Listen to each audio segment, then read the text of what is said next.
the Devil is the newest horror exorcism film now playing in theaters. The Rotten Tomatoes score is only a 21% and the audience score is a 68%. But is the film really that bad? Find out in my review next. A nun prepares to perform an exorcism and comes face to face with a demonic force with mysterious ties to her past. The film stars Jacqueline Byers, Virginia Madison, Christian Navarro, Colin Salmon, Nicholas Ralph, Ben Cross, Lisa Palfrey, and many others, and was directed by Daniel Stamm, who is most notably known for The Last Exorcism. To give you a little bit of history on Pray for the Devil, so this film was actually supposed to be under a different director. For some reason, he fell out of place, and he was eventually replaced with Daniel Stamm.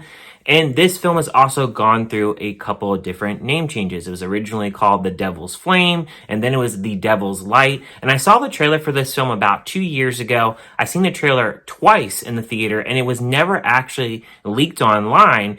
And then eventually they finally actually changed the name to Pray for the Devil and had a trailer about, I want to say about 8 months ago or so. And that's when this film really started to get into the light of actually getting into theaters. So this film, it's been a little bit rough because a lot of the filming took place in 2020 during the pandemic, and filming wrapped up back in summer 2020 in Bulgaria.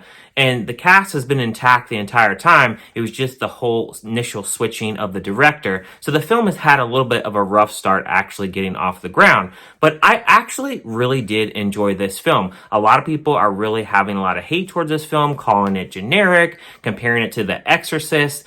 I think that's an unfair comparison. A lot of times when you see exorcism movies, a lot of people want to compare it to The Exorcist. That movie is very old at this point. I'm not saying it's outdated, but you really can't compare today's exorcism movies to a movie that was made back in 1973. That's a long time, and a lot of different special effects were not really present back then, so it's really difficult to actually compare an exorcism film back to those times. But I have to say, positives of this film. I actually like Sister Anne in this film. I thought they did a really good job building her character. So she is a nun at this exorcism school. And of course, women, they can't be priests and they can't practice exorcism. So they don't want her doing that. But she has this special gift, and they actually begin to actually understand that she has this gift, and they want to actually teach her the ways of exorcism. And not only is she actually dealing with the prejudice of women not actually being able to become exorcists and practice exorcism, she also has some demons of her own because her mother abused her growing up. She was a schizophrenic, and she ended up killing herself, and she actually became possessed. So she has had to deal with those nightmares, and when she is actually in the school, she actually sees a lot of other people that seem to be possessed as well, and she has a lot of memories that keep coming back. She has some other things that are actually revealed later on in the film that really actually tie to the certain people that are actually in this actual exorcism hospital, if you will. And I think that they did a really good job of actually portraying the story. I was really entertained in this film. It wasn't too long of a film. It was only 86 minutes. If anything, they could have stretched the story out a little bit. I do see some of the problems of this film and why some people don't like it. I can understand where people say that it's really generic and you have the usual kind of scares in this. There isn't a lot of jump scares, I think, in this film. There was only maybe 2 or 3 that I can actually remember. I don't really think that it tried too hard to actually have jump scares, but I do think it does have some of the other kind of tropes that you would see in exorcism films, like when a girl is actually up on a wall. Some of the effects aren't that great, but I do see in this film that they do try to have a little bit of a story, and I appreciated that about this film. If a horror film can have an actual story and not just be about blood, guts, gore, and actual scary kind of moments, I can really appreciate that. And I think that's why I really dug this film. Throughout this story, I was actually invested in a character. And in general, I was really interested to see how this would play out. Now, I do see that a lot of the effects in this, people would not really be on board with. And I can see where people would just think that this isn't really a film that they really can enjoy because it is a PG-13 movie. I'm not against PG-13 horror films. I think if they're done right, I think they can be successful. I don't necessarily need a bunch of jump scares, a bunch of blood and gore to really entertain me. And I also like to point out that I really think that horror has really expanded over the years. It's not like the 70s and 80s where they really have to have like some cheesy moments or these moments where they're trying to do jump scares or a lot of blood and gore. I think horror has really elevated itself to being a lot different. I think with horror now, it's a lot more selective on how you feel what a film actually is horror, because some people, they really believe that a horror film should always be scary and have jump scares. Others believe that it could have a darker story and have those horror meanings. Like, if someone has a really past trauma, you can really make that into a horror story. And I think that that's what this film tries to do. It tries to mix the normal horror of actual exorcisms, but it also wants to have that horror of this past trauma of this actual woman. And that's why I really like what they were trying to do with this film. And I think some people, they really view this film as just an exorcism film.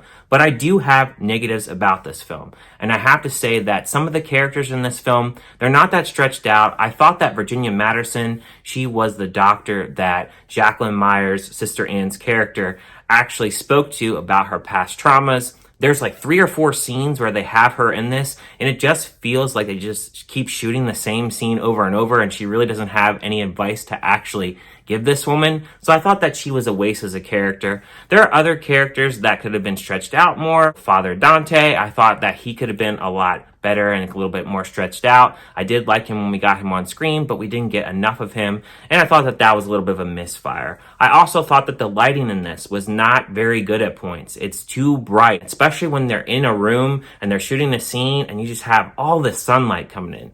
Calm down with the lighting there. I would have liked them also to actually dive a little bit more into the research portion that Sister Anne, when she's actually researching the exorcisms and the different possession cases. I wish they would have dug a little bit more into one particular character that she actually discovers.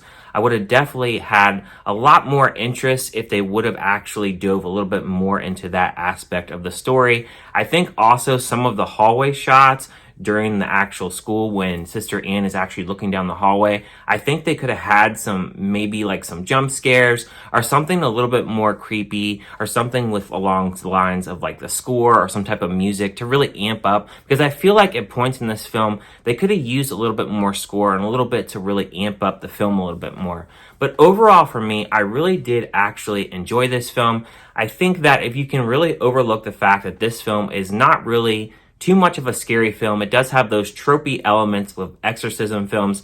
And really, I also have to say that I've heard people say that exorcism films, they are done a lot, but they really aren't done a lot these days. I think the last few that we've had, like The Nun, and I also think The Conjuring 3 last year, those are in theaters, but really, exorcism films really haven't been a big thing since about 2010. We really are in a long stretch without having them. So it's very interesting that we got this film now and just the reception that it's gotten. But because this reception of this film hasn't been very good, I don't think that we'll really have exorcism films in the future unless they are a franchise that people really love, especially like Conjuring. I know they're going to be doing a Conjuring 4. So those are my thoughts on this film. I would give a score of this film a 3.5 out of 5. I actually really did enjoy this film, despite the fact that it does have flaws and it's not a perfect exorcism film. It would have been nice if it was a little bit longer, but I do see other people's sides on why they don't like this film. And I don't think that this film was actually trying to be like every exorcism film. I give it props because it tackles mental health, schizophrenia, and also choices that women make that can really affect them in the long term, and also bringing up the question, can women actually be priests and actually perform exorcisms? I thought that that was a nice touch to actually add into the film, other than just having holy water and having a possession and an exorcism, and actually adding a little bit to the story. But those are my thoughts on this film. Let me know down in the comments. Did you like this film? Did you hate it? Thank you guys for watching, and I'll see you guys on my next review.